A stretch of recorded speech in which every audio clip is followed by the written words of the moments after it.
The Madlanga Commission of Inquiry into the South African Police Service is grinding on.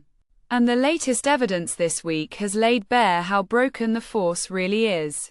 For the ordinary person trying to get through the day in Soweto, Khayelitsha, or any township street. This is not some distant political sideshow.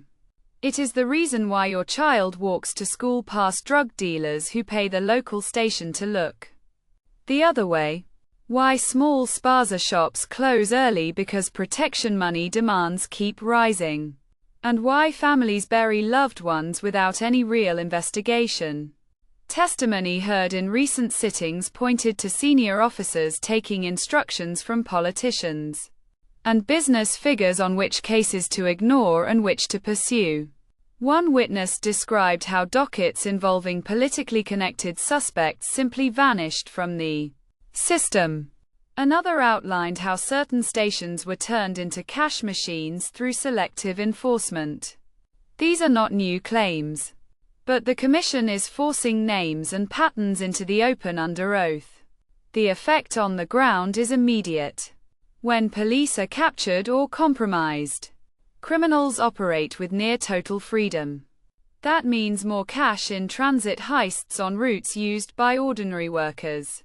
More armed robberies in suburbs that used to feel safe after dark. And more women and children left unprotected when gender-based violence cases are dropped for a bribe. The street-level cost shows up in daily decisions people make without thinking. A mother in Alexandra now pays a private security firm $800 a month just to escort her kids to and from school because the local station cannot guarantee a patrol.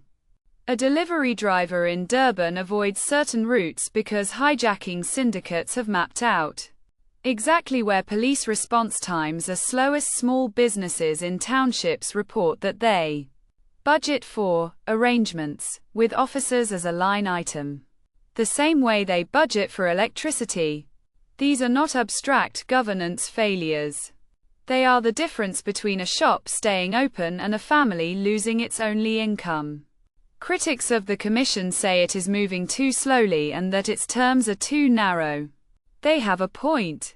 South Africans have sat through too many inquiries that produce thick reports and little change.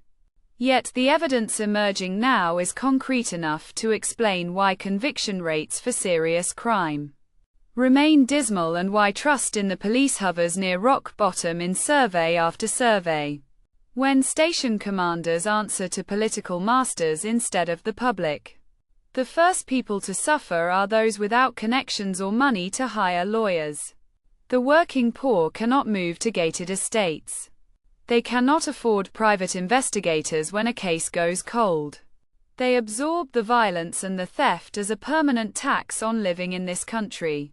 The Commission has also heard how recruitment and promotion practices inside the SAPs favor loyalty over competence. That directly shapes who ends up investigating a hijacking or a rape in your neighborhood. An officer promoted for political reasons is less likely to pursue a case that might embarrass the wrong person. The result is a force that reacts to media pressure on high-profile murders but lets the daily grind of armed robbery and extortion continue unchecked. None of this absolves government of its broader failures on poverty and inequality, which feed crime. But fixing those problems becomes impossible when the police themselves are part of the problem.